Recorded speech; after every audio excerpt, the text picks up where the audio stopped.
ان کے بارے میں نے ایک تقریر میں سنا تھا کہ حضرت عباس رضی اللہ تعالیٰ عنہ اتنے بڑے جوان مرد اور اتنے لمبے تگڑے تھے، ایک بکرا یہ اکیلے کھاتے تھے۔ ظاہر بات اتنے لمبے تگڑے، اس زمانے میں بکرے بھی ہوں گے وہی چاہیے، آج کے زمانے کی طرح لوگ چھوٹے چھوٹے اور بکرے چھوٹے چھوٹے اس زمانے میں تو ہوتے نہیں ہوں گے، تو اتنے لمبے تگڑے، ان کی آواز بہت ہی بلند تھی۔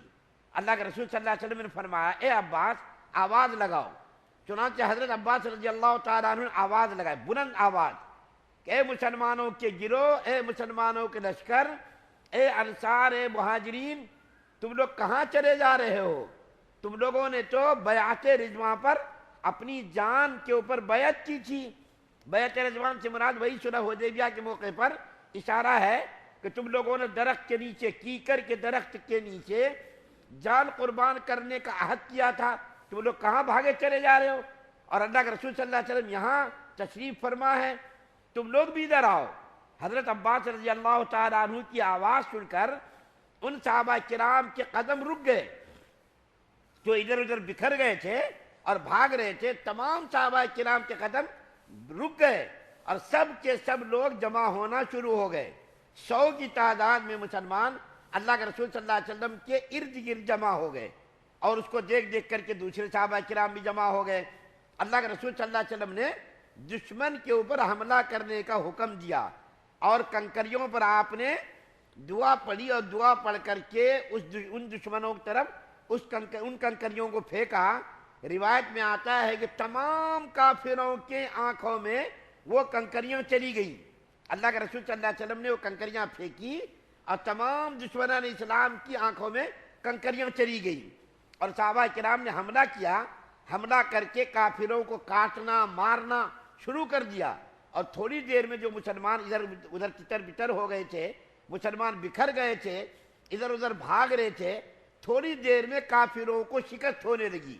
اور کافروں کا اتنا بڑا لشکر، جیسا کہ میں نے کل عرض کیا تھا، 24,000 سے لے کر 28,000 کی تعداد تھی ان کی، اور وہ لوگ ان لوگوں نے بھاگنا شروع کر دیا، اور تھوڑی دیر میں مسلمانوں کو فتح ہو گئی اور کافر لوگ بھاگنے لگے۔ اب میں بتاتا ہوں، 6 مسلمانوں کو اللہ تعالیٰ نے فتح عظیم عطا فرمائی، 6,000 قیدی مسلمانوں نے پکڑے، 24,000 اونٹ پکڑے، 40,000 بکریاں پکڑی، اور ہزاروں کی تعداد میں سونا وغیرہ مسلمانوں نے بیت المال کے طور پر جمع کیا، پکڑا، سارے مال غنیمت کو جمع کیا گیا۔ اللہ کے رسول صلی اللہ علیہ وسلم نے طائف کا محاصرہ کیا، آگے دشمنوں کو کھدیڑا، اس کے بعد کئی دنوں تک آپ صلی اللہ علیہ وسلم اس مقام پر قیام فرما رہے، تاکہ دشمن لوگ جس کا یہاں پر جو ہے آدمی قید کیا گیا ہے اور ان کے جانور پکڑے گئے ہیں، شاید وہ لوگ آئیں اپنے قیدیوں کی رہائی کے لیے، تو ہم اس کے چھوڑنے کے بارے میں کچھ غور فکر کر سکیں۔ اللہ کے رسول صلی اللہ علیہ وسلم نے کئی دنوں تک، تقریباً 10 دنوں تک انتظار کیا۔ جب وہ لوگ نہیں آئے تو اللہ کے رسول صلی اللہ علیہ وسلم نے مال غنیمت مسلمانوں میں تقسیم کر دیا۔ مال غنیمت میں سے بڑی تعداد میں اللہ کے رسول صلی اللہ علیہ وسلم نے وہ جو نئے مسلمان ہوئے تھے مکہ کے، ان لوگوں کو زیادہ مال غنیمت دیا، یہاں تک کہ روایت میں آتا ہے 100 اونٹ اور بکریاں ان نئے مسلمان ہونے والوں کو اللہ کے رسول صلی اللہ علیہ وسلم نے ان کو عطا کیے۔ تو اس موقع پر جو ایک واقعہ جو نہایت ہی دردناک واقعہ ہے، جس نے مسلمانوں کو تڑپا دیا، وہ واقعہ بیان کرتا ہوں، ایمان افروز واقعہ ہے۔ جب اللہ کے رسول صلی اللہ علیہ وسلم نے مال غنیمت ان قریشیوں کو جو نئے مسلمان ہوئے تھے ان کو جب عطا فرمایا، تو انصار کے بعض نوجوانوں نے بطور اعتراض یہ بات کہی کہ جب موقع پڑا تو ہم نے اسلام کے لیے قربانیاں دی، تلواریں دیکھو ہماری ابھی تک خون ٹپکا رہی ہیں، اور جب دینے کا وقت آیا تو اللہ کے رسول صلی اللہ علیہ وسلم نے اپنے عزیز و اقارب رشتہ دار دوست احباب کو مال غنیمت میں زیادہ حصہ دے دیا اور ہم لوگوں کو محروم کر دیا۔ اللہ کے رسول صلی اللہ علیہ وسلم نے جب یہ بات سنی تو انصار کو جمع کیا، اور جمع کر کے جو برآبردہ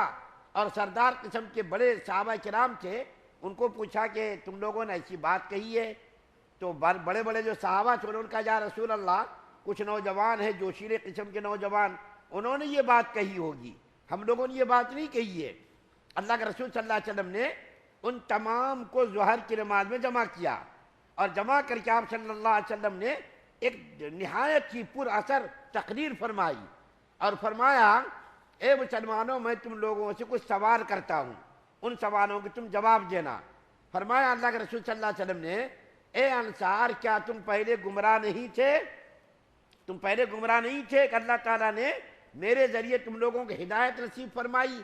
تو انصار صحابہ نے کہا یا رسول اللہ بالکل آپ صحیح فرما رہے ہیں، ہم لوگ گمراہ تھے، اللہ تعالیٰ نے آپ کے ذریعے ہم لوگوں کو ہدایت نصیب فرمائی۔ اللہ کے رسول صلی اللہ علیہ وسلم نے فرمایا کیا تمہارے دل ایک دوسرے ٹوٹے ہوئے نہیں تھے؟ تم آپس میں دست و گریبان آتے تھے، لڑائی جھگڑے کرتے تھے، ایک دوسروں کے دشمن تھے، جانی دشمن تھے، کیا تم لوگوں کے دلوں کو میرے ذریعے اللہ تعالیٰ نے نہیں ملا دیا؟ اسی قسم کے بعد سوالات کیے، اور تمام سوالوں کے جواب میں اللہ کے رسول صلی اللہ علیہ وسلم کے سوال کے جواب میں انصار صحابہ نے کہا یا رسول اللہ بالکل آپ صحیح فرما رہے ہیں۔ پھر آخر میں فرمایا کہ انصار صحابہ تم شاید یہ کہو گے کہ محمد صلی اللہ علیہ وسلم جب آپ کو کہیں بھی ٹھکانہ نہیں ملا تو ہم نے آپ کو ٹھکانہ دیا، جب کوئی آپ کا مددگار نہیں تھا ہم نے آپ کی مدد کی، جب بھی کوئی مصیبت آئی ہم نے آپ کا ساتھ دیا، ہم نے آپ کے لیے دشمنوں سے دشمنی موڑ لی، ہم نے آپ کے لیے لڑائی لڑی، تم یہ کہو گے نا؟ تو اللہ کے رسول صلی اللہ علیہ وسلم نے فرمایا اے صحابہ، انصار صحابہ، خدا کی قسم میں تم لوگوں سے ایک بات کہتا ہوں، اس خدا کی قسم جس کے قبضے میں محمد کی جان ہے،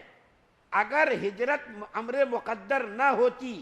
تو میں تم انصار میں سے ہوتا۔ کتنی بڑی فضیلت ان کی بیان فرما رہے ہیں، ان کی دلجوئی دیکھیے، اللہ کے رسول صلی اللہ علیہ وسلم کا کمال تھا، دلجوئی دیکھیے فرما رہے ہیں اگر ہجرت امر مقدر نہ ہوتی تو میں تم میں سے ہوتا، اور اگر ایک طرف انصار چلیں دوسری طرف دوسرے لوگ چلیں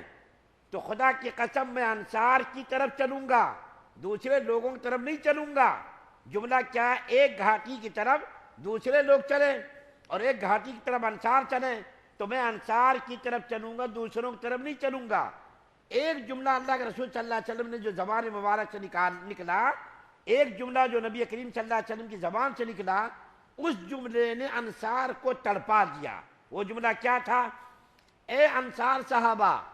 تم لوگ اس پر اعتراض کر رہے ہو کہ میں نے اپنے عزیز و قارب رشتے دار دوست احباب کو مال غنیمت میں زیادہ حصہ دیا۔ تم لوگوں کو معلوم ہونا چاہیے